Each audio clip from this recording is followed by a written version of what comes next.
Cette fois-ci, ce n'est pas un accident. Je ne me suis pas retrouvée par hasard devant le rayon des romans sentimentaux. En fait, c'est par période. Il m'arrive de fuir ce rayon avec force pendant un certain temps, de peur de craquer. Et parfois, si j'ai tenu trop longtemps, je suis attirée comme un aimant. Voilà la sélection du mois de septembre proposée par Harlequin. Après ma déception du mois dernier, je suis plus que jamais regardante. Et voilà les trois que j'ai choisi. Au départ, il y en avait plus, mais après réflexion, je sentais que je l'aurais regretté. À cette sélection papier, je rajouterai l'oublié qui sera numérique.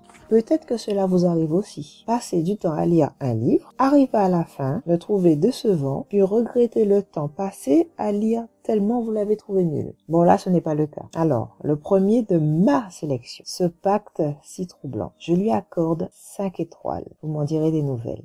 Les personnages, hommes et femmes d'affaires, tous deux PDG. Elle partit de quasiment rien. Lui prend la place laissée par son père. Ils se connaissent depuis l'enfance. Entre eux, il y a une certaine amitié que lui, Léo, se refuse à briser en flirtant ou en sortant avec elle. Et pourtant, elle l'attire. L'histoire. Nous retrouvons ici le même scénario que dans Un bébé à tout prix. Ni l'un ni l'autre ne croit à l'amour, mais à l'attirance physique, oui. Qu'aucun va. Elle souhaite qu'il lui fasse un enfant, mais pas que ça. Elle attend aussi de lui qu'il l'aide à contrôler sa vie. Léo devient son... comment pourrait-on dire? C'est plus que sauveur. Celui qui va l'aider à reprendre sa vie en main face à l'adversité. Ce bébé qui veut le faire. Drôle d'idée. Il ne le souhaite pas du tout de manière traditionnelle, mais grâce à une FIV. Aucun problème médical, mais ils veulent une FIV. Qu'est-ce que c'est que ça? Oui, on comprend pourquoi. Ils sont amis, mais ils veulent pas franchir le cap des relations, etc. J'ai pris plaisir à regarder ces deux-là se fourvoyer sur ce chemin. C'est Harlequin ou ça ne l'est pas, hein. Devinez qui craquera le premier. Le tableau est un peu plus sombre que ce qui est décrit au début, l'univers familial. En effet, le beau-père y joue un grand rôle de dominateur-manipulateur. Il est question d'emprise mentale, de manipulation, de chantage affectif.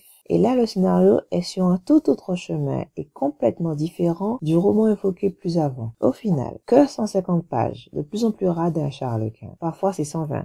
C'est abusé. J'ai aimé la voir partir. Vous savez que c'est une de mes caractéristiques préférées. Par contre, la souffrance qu'il a pu éprouver face à ce départ n'a pas été suffisamment exprimée, suffisamment intense à mon goût. C'est-à-dire perdre sa raison de vivre causé par le manque, un manque qui serait insupportable. De l'autre côté, elle ne lui a pas non plus dit qu'elle le rejetait de sa vie, juste qu'elle prenait ses distances et charge pour lui de revenir vers elle le moment venu. Bon, ce n'est pas vraiment une trilogie. Il y a une suite dans laquelle l'histoire d'un des personnages satellites sera mise en lumière. Une histoire d'amour, bien sûr.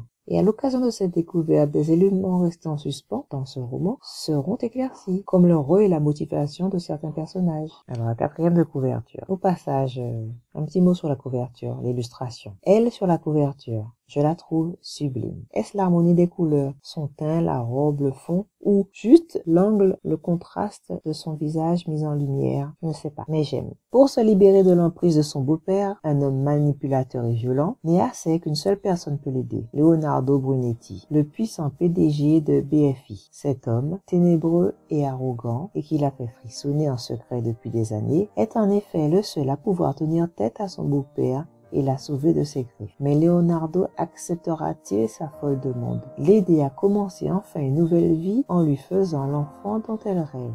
Mais bien sûr qu'il acceptera. Voilà, je recommande. À bientôt pour de nouvelles aventures romantiques et surtout pour le deuxième choix dans la sélection de septembre.